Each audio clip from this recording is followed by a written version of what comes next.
Oh, it's red now, right? Something. Still like changing. Let's see. Changes like faster. Make it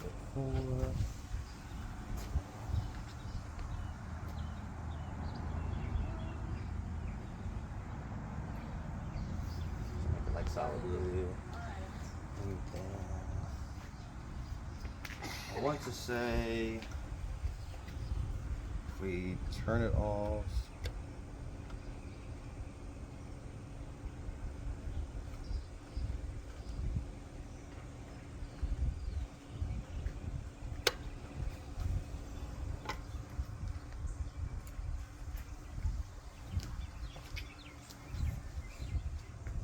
It is blue.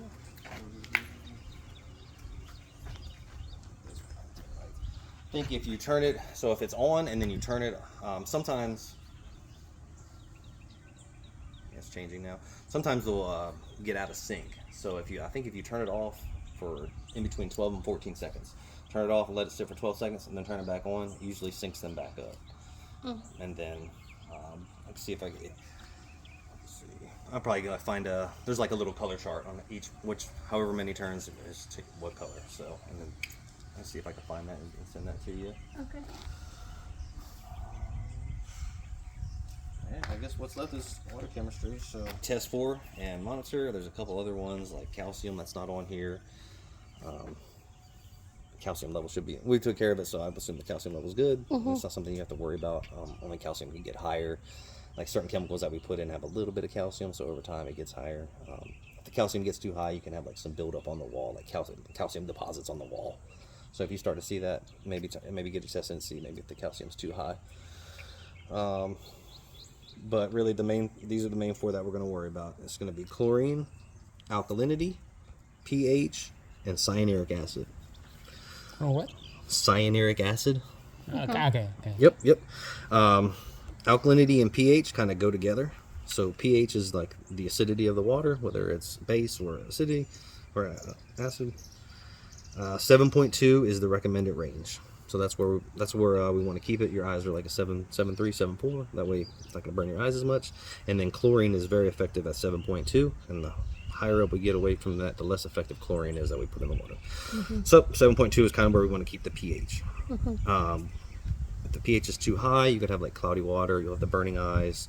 And same if it's low, you won't really get cloudy water, but you still have the burning eyes. And then once it gets lower, you have more corrosive water. Okay. So keep it at 7.2. Usually pH rises. So usually your tap water is higher pH. You put that in there, and that raises. The way to get that down is with acid. So muriatic acid. It comes in a gallon, and then we just dose it around the edge. I'll probably start off with like a quarter gallon at a time. So it'll come in a gallon. Use just a quarter of that. Put it around, and then maybe check it in another hour. Once you start to do it, you'll know how much acid it uses a week. The pool needs to be on whenever we add chemicals. So make sure that it's on and circulating water, and then you're good to put that in. Like I said, the acid goes just around the edge. 15 minutes after we put the acid in, you're good to swim. And we always like to adjust the pH before we adjust the other chemicals. We want the pH to be good. That way when we put the chlorine in, it should be good. So pH first. pH first, yep. pH is going to be the first one you adjust. Right. 7.6 is okay. You don't necessarily have to adjust it if it's at 7.6. If it gets to start getting to 7.8, this is the outside, and this is the range right here. So It is 7. 7.2 to 7.8 is the range. Okay. 7.2 is the best. 7.2. Like I said, we put the acid comes in a jug, put it around the edge. The better we spread it out, the less we lower this other number. So it's best to kind of spread it out as much as we can. A little bit here, a little bit there, a little there. The acid, when we put the acid in the pool, it lowers this alkalinity. Okay. So automatically, alkalinity is pH's buffer. It stops. It keeps the pH in checks and stops it from jumping high or low whether we add chemicals or it rains or people get in it or whatever. That's the buffer. The recommended range is 80 to 120 on that. Same thing with pH. When it gets too high, it gets cloudy. When it gets too low, we have corrosive water. Okay. So it's going to start eating at the plasters and start kind of like etching it and making like little stains in there, and it's going to eat at the metals, like in the pool pump. So, like I said, anytime we put that acid in the pool, it lowers that alkalinity slightly. So after 5, 6, 7 times of putting acid in, it's probably time to raise that alkalinity up. Alkalinity needs to be over an 80 for sure. Okay. You raise alkalinity with sodium bicarbonate.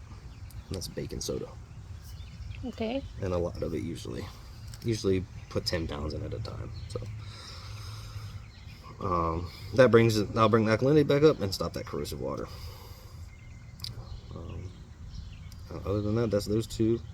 pH is pretty easy, really. You just put a little bit of acid in each week, and then once every other month you have to raise that alkalinity up. Like I said, if it's at a 7.8 or 7.6, 7.8, it's okay to let it ride for another week. If you just keep putting acid in, you're going to keep lowering that alkalinity. So the more you put the acid in, just watch that alkalinity. The other two we have is chlorine and cyanuric acid.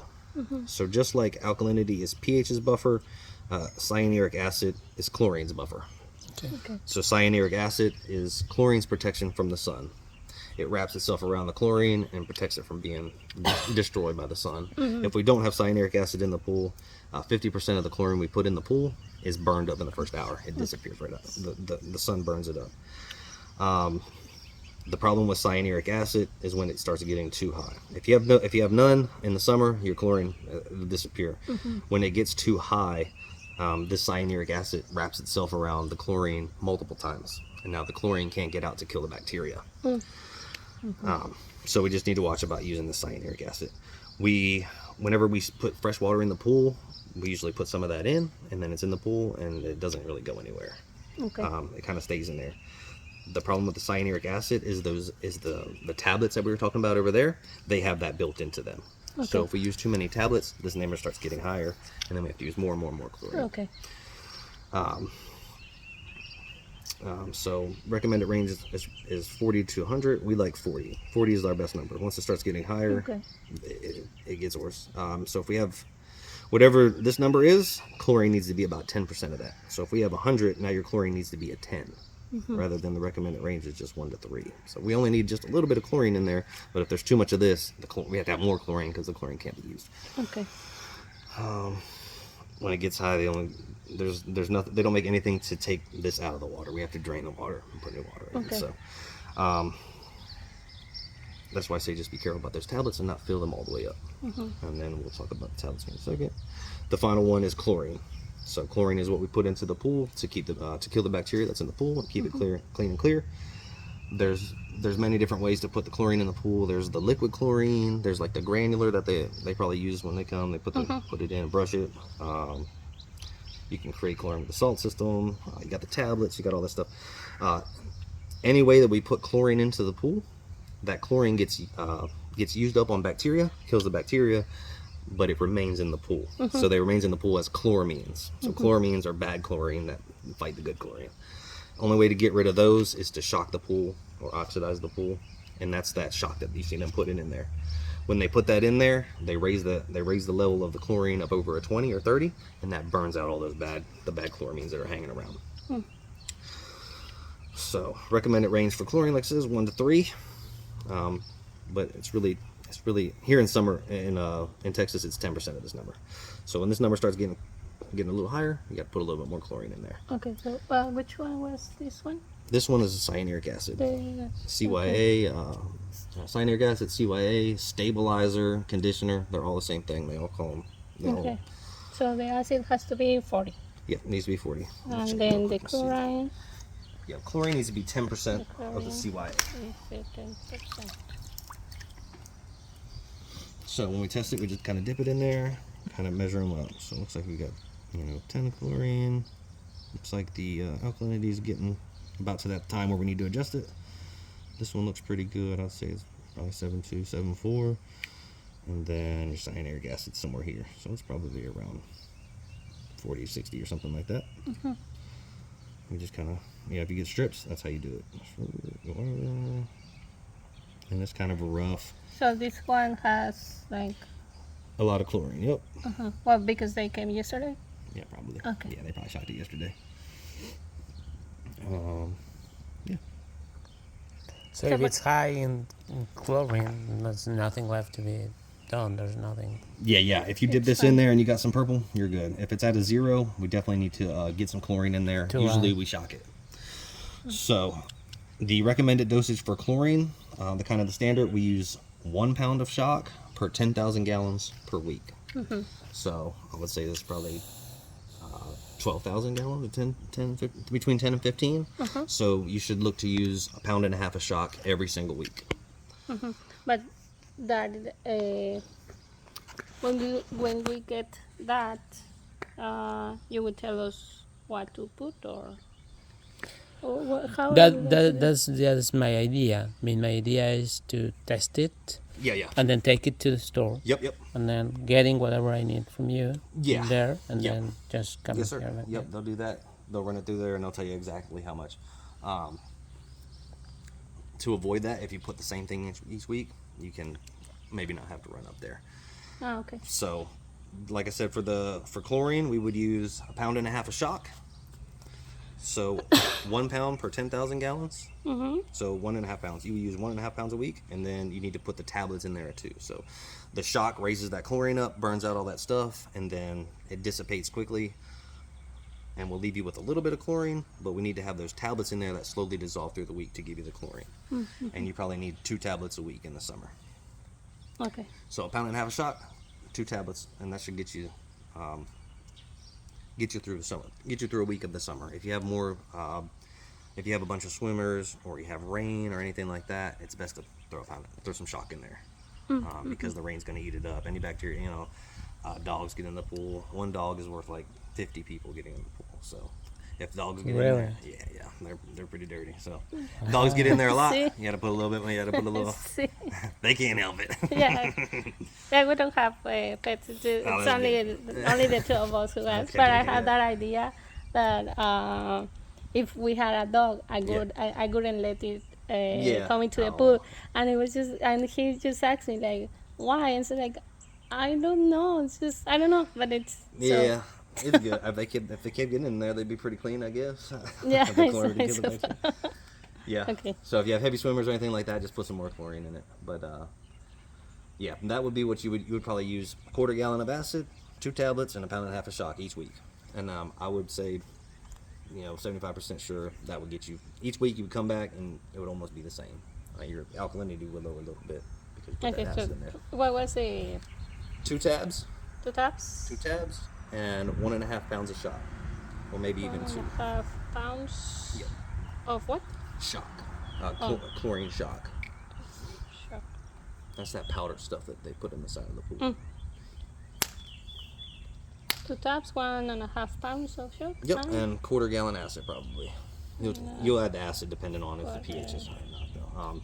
Both of those chemicals lower pH, so. And that's for the summer. In the winter, it'll be a lot less. I was telling you about the tablets have that CYA built in that. So anytime you put one of those tablets in, you're going to raise your CYA level a little bit. What we do in the winter, we don't use any tablets. Okay. We'll just use shock, and we'll just shock it every other week or once a month sometimes. It doesn't take very much chemicals when the water's cold. But yeah, we stop using tablets, and even if it gets to a 0, it can go 2 weeks with no chlorine in it and still won't grow algae just because the water's cold. Okay. So that stops that CYA level from raising because Okay. once it gets high, like I said, it has to be 10%. So if this gets over to 100, now you have to have a chlorine of 10, and to get a chlorine of 10, you need 3 pounds of shock and 5 tablets. You need a Okay. lot more chlorine. And what if we live like for a month or a month and a half? A month and a half is probably too long. You could in the summer, it's probably too long. I would shock it before you left, maybe double or even triple shock it, and then probably load that thing up with tablets. Put 8 tablets in at a slower dissolve rate. But if it's I don't know like September or December. Yeah, in the summer you're fine. I would probably put a little bit of chlorine, maybe like 2 or 3 pounds, and then 4 or 5 tablets in there, and it should be fine. Okay, in September. In September, the water's still pretty high. In December, you could do that. Okay. In September, maybe have somebody check on it just in between. Ah, okay. Okay. You could probably fill that up with tablets and it'll be okay. But you're gonna raise your CYA level up. So, All right. Okay. and probably won't get them to dissolve over a month. They'll probably dissolve in like 2 weeks or something like that. All right. So for the last 2 weeks, you wouldn't have any chlorine. In December, that'd be okay. In September, probably not so much. You come back, and as long as the pump is running, the water will usually be clear. But if you don't have any chlorine for 2 weeks, you start getting algae. Yes. And I mean, algae's not a huge deal. You just shock it. You just use more shock it, and then they have algicide you can buy if you want. So it's like copper based, and it chokes out the algae. Put a little bit in there, and it helps kill off the algae. Okay.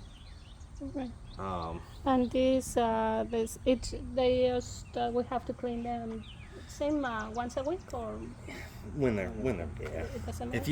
If you open it up and it's like that, it's up to you. If you want to empty it, if not, you can Okay. go another month. 'Cause you just don't want them to be stuffed. What happens if too many leaves get up there and then the water can't get down? So Okay. then it stops getting in. All right.